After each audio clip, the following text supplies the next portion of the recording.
Welcome back. We're here for our third segment tonight, talking with Bryan Jackson over his world records attempt and his attempt tomorrow on the wheelie bike. We're going to talk about some of his units that he's done some of his other stunts on. The three-wheeler that he does his wheelies that is got set up from the backside to his flipping three-wheeler that he does his flips on. This time we have Jay Reynolds with us. We have Dusty Messenger again, and of course Bryan Jackson. Yeah. So, Bryan, why don't you tell us a little bit about these three-wheelers that you do the flips and the wheelies on? Man, I'll tell you what, this thing here is a work of art, and again, Dusty, my friend here, Dusty Messenger from Olden. For you guys not close to Eastland, that's about 7 miles up the road. Has fried rice, and he's done all the fabrication on this. He cut the frame completely off the back of this thing and put a lawnmower differential in it to where we could have actuators that control being able to steer while you're doing a wheelie. So everybody that knows about wheelie knows when you hit a brake, it wants to go down.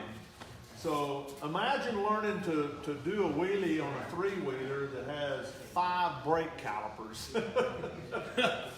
So it always looks easy when you do it right, but it took a lot of, you know, there isn't very many of these in the world. I think there's one in Verona, Wisconsin, and there's not another flipping three-wheeler in the world. So figuring these out from old videos and whatnot, it's really a fun task. And then learning to ride them has been even more fun. It's got a lawnmower differential in it, and it's got a foot brake, hand brake on the rear, hand brake on the rear over there, and then 2 actuator brakes, and we're going to go over all those. So this, like on my ATK, is a finger brake for the rear brake. And then, of course, it's got a regular three-wheeler ATV type throttle. And this is another rear brake. And we'll get into what this switch is here in a minute. Of course, it's got a conventional foot brake. So, Dwayne, I'll get you to come up here and pull in right here under the gas tank. You'll see that there's an actuator there that's hooked to the triple tree on the steering. And there's one on each side of the three-wheeler. Basically, all those are master cylinders that go to calipers.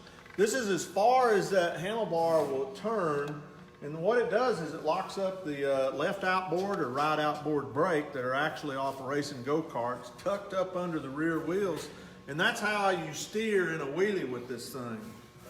So we'll go back here and look at all this caliper stuff we're talking about.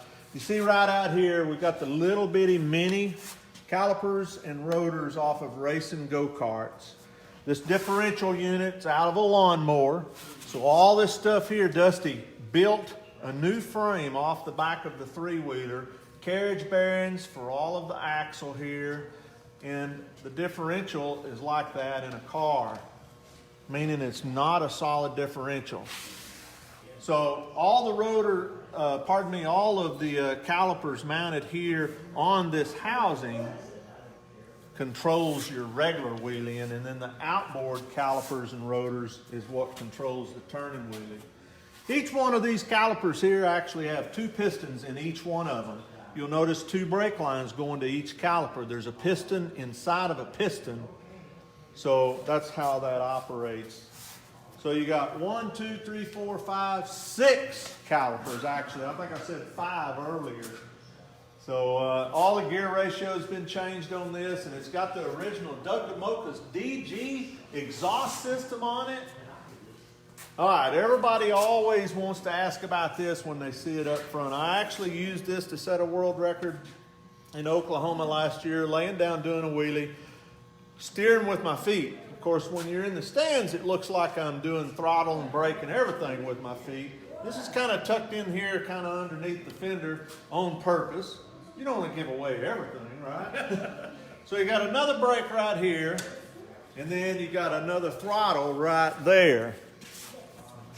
And that's what it looks like right there doing a lay-down wheelie. So you're going to tell us about this button up here. You want to explain? Yeah, I'm ready to tell you about that. Dusty, you need to tell us what you built for me, because Dusty's favorite saying to me when I come to him on Mondays and tell him this stuff, he says, "Bryan, what do you do? Sit around and dream this stuff?" Tell him what you built with that, Dusty. Okay, so right here on this switch, what that does is that turns the ignition on. And then I've got hooked up here another switch that turns on a solenoid that's right here under the seat, hooked to a separate little tank. See, this is a 12-volt solenoid right here. And basically what it does is it releases fluid. We fill this up with camper fluid. It turns the fluid on. The fluid goes down through here. Up under here is a spark plug. So when you turn that switch on, it turns on that spark plug, and then a flame trail will follow him down the road. Yeah, we can actually get about 100 feet of fire trail with that. And yeah, you need to show them where you mounted the coils and how you did that too, Dusty. All right, yeah. So the wire coming off of that spark plug runs all the way up around through to these coils right here. And those coils are hooked into the spark plug, and there's a switch in between, which is this. So that turns on those coils, gets that spark plug sparking. That way when the camper fluid hits it, you got fire. Pretty amazing. It's pretty amazing. Done a special episode on fire. So I want to get you, Dwayne, to look here on my van. Dusty's one of my sponsors, as is Jeff Cox and as is Nitro Arenacross Tour. But you'll see here, part of Dusty's slogan is, if you dream it, we can build it. Yeah, that's a pretty neat invention right there. So, we was talking world records earlier, and I'll just tell you, one of the world records that Guinness added to the book and is now waiting on me is turning the most number of circle wheelies on a track three-wheeler in a 20-foot perimeter in 30 seconds. And the record is set in the book right now at 15, and I have currently done 17, but not in an official setting. But the only problem with that is I get very, very sick when I do it, and it usually costs me about a week of work. So I'm waiting for the right time to try to bust that record. So that's one of the records. Yeah. Vertigo, yeah. Vertigo. Kind of like this thing here. We'll talk about this flipping three-wheeler a minute. My wife is so ready for me to retire this. Well, I've seen some close calls. You guys was surely in tune with the bridge shoot that we did last Thursday in Byers, Oklahoma. And speaking of that, man, I appreciate all the support out there. That video is top 30,000 views now on Facebook alone as of just earlier this afternoon, and 780 shares. And man, I believe that God is working on hearts out there through that video, and that's one reason that we shot it. But we was doing that shoot, and I wanted to flip this on the bridge. It didn't turn out too good. Jeff was there doing all kinds of footage and recording for me, and we flipped this a couple of times, run off the road, and slammed my head on the ground, went sideways, and yeah, it just wasn't a good day for flipping, so we didn't try it on the bridge. But this is a real cool build. Dusty helped build this. Also, Jason Marks with J&M Welding here in Eastland.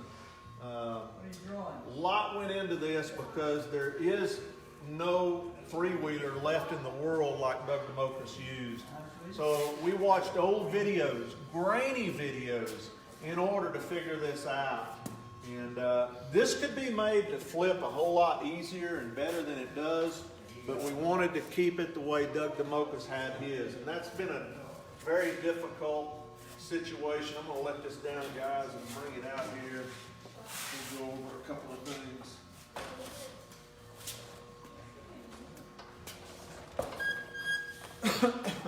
So one of the things that Dusty did for me here on the brake is he extended this fulcrum because it's still drum brakes. We didn't want to put disc brakes on it because Doug didn't use them, and so we had to add some leverage to the brake system there.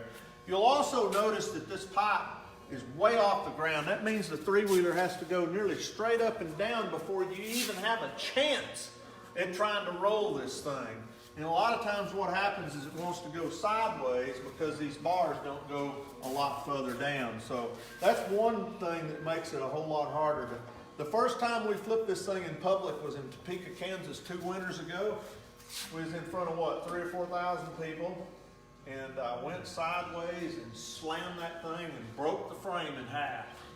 So Dusty reinforced the frame and put more gussets underneath here. We added ballast weights in this pipe and ballast weights in this pipe to try to help that energy of when you initiate a flip.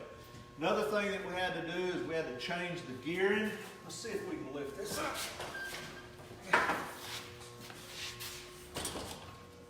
I wanted to show the followers and viewers how we fixed this frame. Added gussets all in here, and we added a brace all in here. We added gussets in here. And I'll tell you what, I've hit the ground pretty hard. In fact, 2 hard times last week, and we haven't broke it again yet. But we actually changed the gear ratio. You got to wind this thing out, and right as soon as you hit peak acceleration, then you got to hit all that front brake and just lunge with every bit of might that you have in order to initiate that roll. Of course, we got a seat belt on it. We started out with a 2-inch belt, and we decided that wasn't no good, so we went to actually a 3-inch wide true race car belt. Every time I flip this thing, it bruises me all across where that belt mounts. It's just a tremendous amount of force to initiate this roll that this thing does. You'll notice when I sit on this, just like Doug Domokos, my head sticks up above the bars. But in order for it to roll properly, you can't build it like an egg. And that's why the bars are where they are. They're there where they are because that's what makes it roll, is the right circumference. A lot of trial and error and all that too. But when you initiate the roll on this, I mean, you're sitting about like this, you grab that front brake, and I mean, my chin usually nearly hits this bar pad. So I go down like this. I'm only running about 3 pounds of air in the front tire because you want that to go down as far as you can to try to get the energy of the back of the unit coming over. So when you go and you initiate and you go down, then you're not sticking up. Even though I've hit my head several times, it's never been real bad. Coming out of a roll, naturally the G-force pulls me back up and out of the roll at such time my helmet comes above the bars, but I'm out of the roll then. Cool. You know, one of the times I took a picture of Bryan doing his stunt, to my surprise, when I went back and looked at the photograph, I caught it when he was absolutely airborne about this high off the ground, the entire unit. And through the times of watching it live, I never realized that he was actually getting airborne to any magnitude at all. It's like pole vaulting. Oh, it's something else. The amount of energy it takes to flip this heavy thing is incredible. I never thought that it would be this hard. There was a lot of other hard things involved in this, and Dusty worked and worked and worked and finally got it. And, probably the hardest thing was carburation. Keeping it running upside down. Yeah, and you know, when we finally figured out how to make it run upside down, then it wouldn't run right side up. Right. I don't know, we tried boat fuel pumps, different carburetors, different angles. We tried foam in the carburetor. We tried wafer wall. It turned out plates. being a low float level that worked. Yeah, why would that work? See, the brain doesn't understand.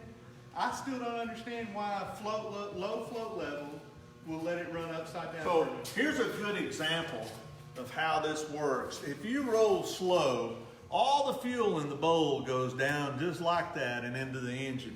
But if you roll faster, then all the water can stay just like the fuel does in the bowl. But getting all that to where it'll work and you can initiate at the right speed, it was quite a dilemma. Stay running right side up. Quite a dilemma. It always looks nice when you roll through and do that nice exit wheelie. Yeah, and you know all that cage was made to accommodate for that because usually it's just dragging right along. Sometimes it works out and sometimes it don't. And if you guys have ever watched my videos, you'll probably think that it works out nearly all the time, but it don't. I'll tell you, I got so frustrated, I said, let's just put fuel injection on it, Bryan. Yeah. And what was your answer? Well, I didn't want to because Doug Domokos didn't have fuel Doug injection. didn't have fuel injection. Well, if he would have been able to have it, he would have. What about your multiple flips? Well, we're looking at trying to do multiple flips with it. If we get to where we initiate a flip and go 2 or 3 flips without starting over again, then we're going to have to put disc brakes on it. I cannot figure out for the life of me how Doug did that with his. Well, you've done multiple flips. I've done multiple flips, but it's one flip, take off again, another flip, take off again. I see. He was Doug used to do, he'd take off and, just several flips all at once. Yeah, he would even bounce up in the air and flip. Progression. Progression. Yeah, I was on a bigger three-wheeler than this too, more horsepower. But yeah, anyway, I hope you guys have had a good time tonight checking all this stuff out. We've had a good time with you, and this is going to end our live feed tonight. We got to start loading up and try to get ready for tomorrow. And I appreciate you, Dusty, coming out tonight, and Jeff Cox coming down from Oklahoma, and Jay Reynolds and his father Jamie coming all the way down from Springfield, Missouri.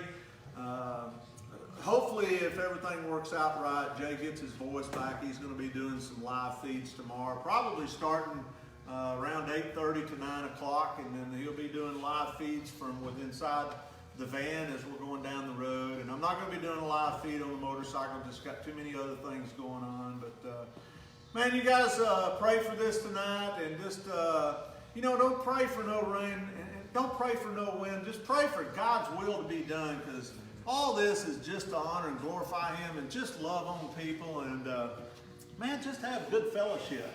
And the bike can break, and I can run out of energy, and there's a lot of things that can happen, but man, let's just see God's will be done, and let's just enjoy the realness of God as we move into another day with our health. You guys have a good night. We'll see you tomorrow.